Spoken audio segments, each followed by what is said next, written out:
देवता है और सारे देवी देवताओं के नाम भी आप नहीं जानते हैं और हम लोगों का जो समय होता है वो बंधा हुआ है। हमारे गुरुदेव ने नियम बनाया है, 33 करोड़ देवी देवताओं को प्रसन्न करने की इच्छा है तो सद्गुरु शब्द में सारे देवी देवताओं का नाम समाया हुआ है। सद्गुरु शरीर को नहीं बोलते हैं, सद्गुरु ज्ञान को बोलते हैं। इस शरीर में रह करके परमात्मा को प्राप्त किया, ज्ञान को प्राप्त किया, इसलिए हम लोग प्रतीक के रूप में रखते हैं सद्गुरु महाराज की तस्वीर कि हम लोग भी परमात्मा को प्राप्त कर सकते हैं। इसलिए सद्गुरु महाराज की जब हम जय बोलते हैं तो सारी देवी देवताओं की जय जयकार हो जाती है, क्योंकि सद्गुरु शब्द बड़ा व्यापक शब्द है।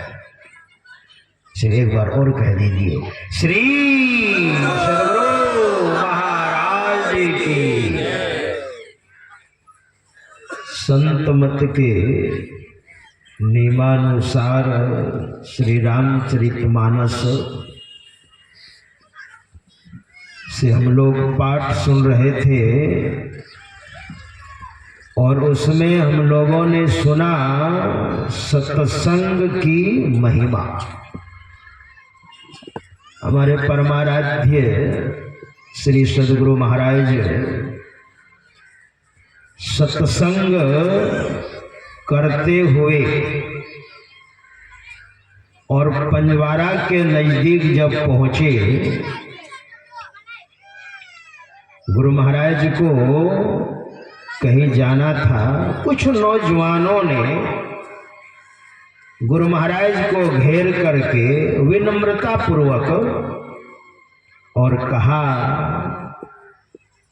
गुरुदेव आप क्या करते हैं? कहा मैं सत्संग करता हूं। तो सत्संग से क्या मिलता है? उन नौजवानों ने कहा, चाहना का कोई अंत है? एक दिल लाखों तमन्ना, वो सारी इच्छाएं हैं का समेट करके कहिए तो नहीं कह पा रहे थे। हमारे गुरुदेव ने कहने की कृपा की। अच्छा एक बात बताइए, अच्छी बुद्धि आप चाहते हैं कि नहीं? कोई भी आदमी अच्छी बुद्धि चाहते हैं? गोस्वामी श्री तुलसीदास जी महाराज ने कहने की कृपा की है, मति कीरति। मति का मतलब अच्छी बुद्धि। सबको अच्छी बुद्धि चाहिए। अच्छा, कोई भी अपयश नहीं चाहता है, सब चाहता है मेरा यश हो, कीर्ति हो। हाँ चाहते हैं। मति कीरति गति, अच्छी गति। कोई नहीं चाहता है कि हम नरक जाएं। बुरा कार्य करके लोग छिपा लेते हैं, हमने ऐसा नहीं किया है। क्यों? कि अपकृति हो जाएगी। तो आप अच्छी कृति चाहते हैं ना? कहा भूति संपत्ति चाहते हैं ना? जी हाँ। और भलपन चाहते हैं ना?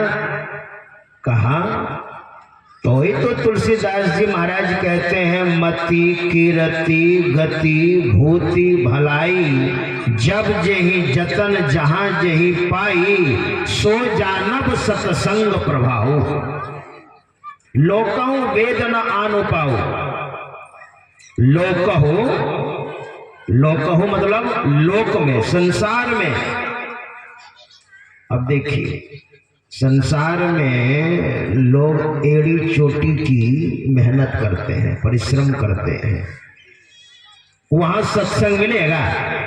वहां तो धन कमाने के लिए लोग एड़ी चोटी की मेहनत करते हैं। वहां सत्संग है, इसलिए कहा लोक हो वेद हो न आन उपाओ। वेद में भी सत्संग नहीं है, न अन्य तरह से। जब जही जतन जहां जही पाई, जिनको मिला है तो सो जानब सत्संग प्रभाव। आप कहीं महाराज वेद में नहीं है, ठीक है, लोक में नहीं है, संसार में नहीं है, अन्य उपाय से नहीं मिलता है, तो वेद में भी सत्संग नहीं है।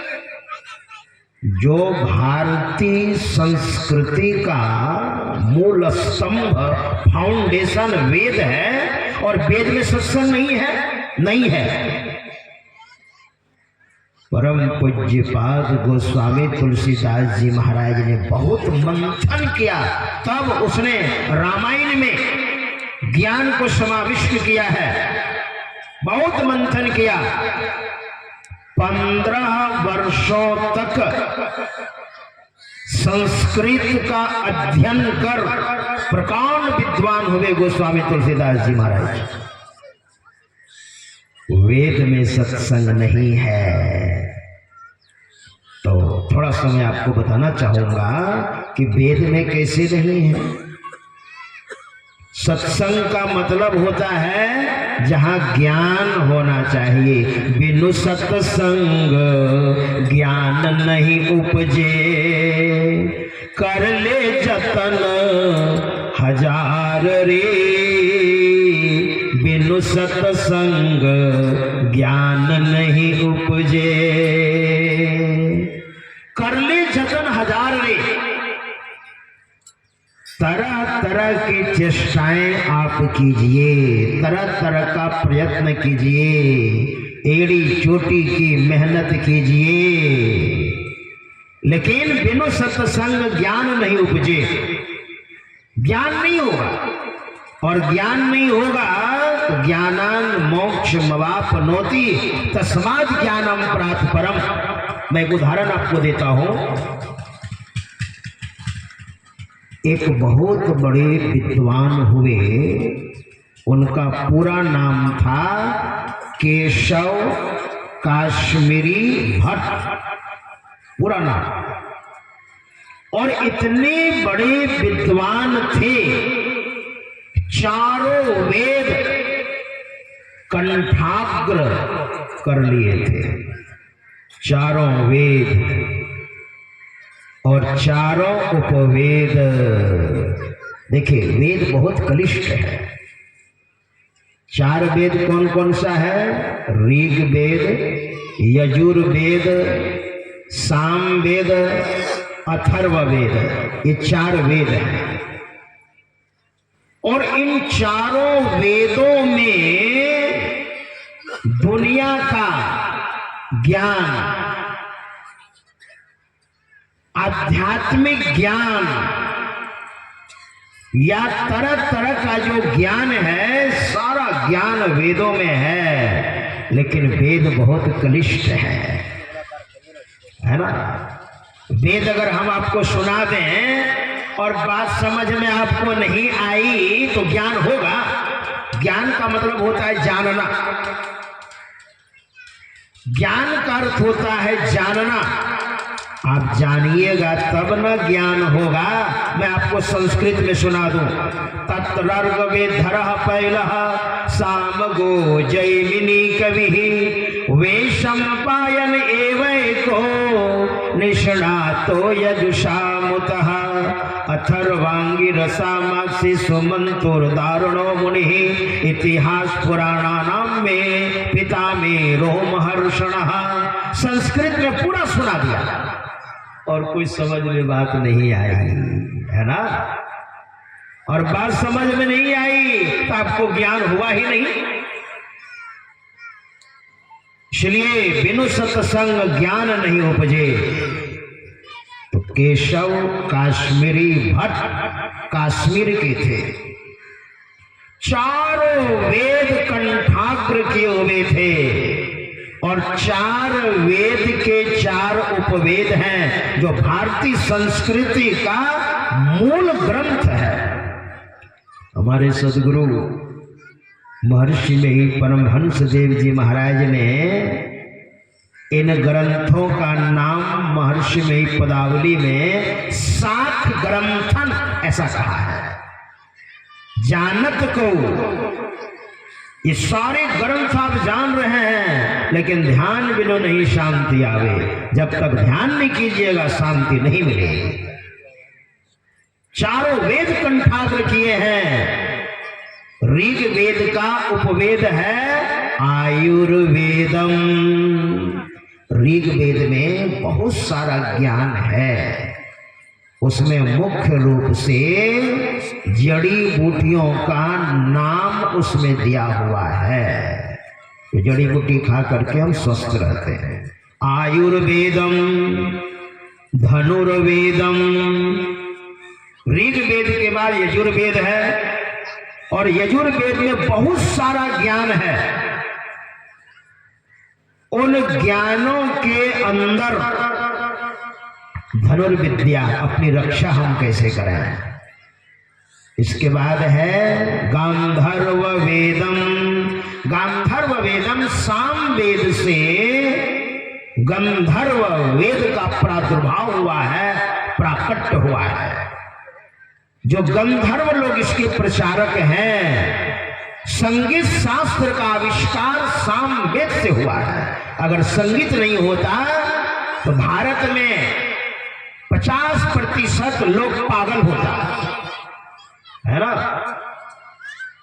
50% नहीं जानते हैं गाने के लिए, मगर फिर भी सुन रहे हैं लगा करके, है ना।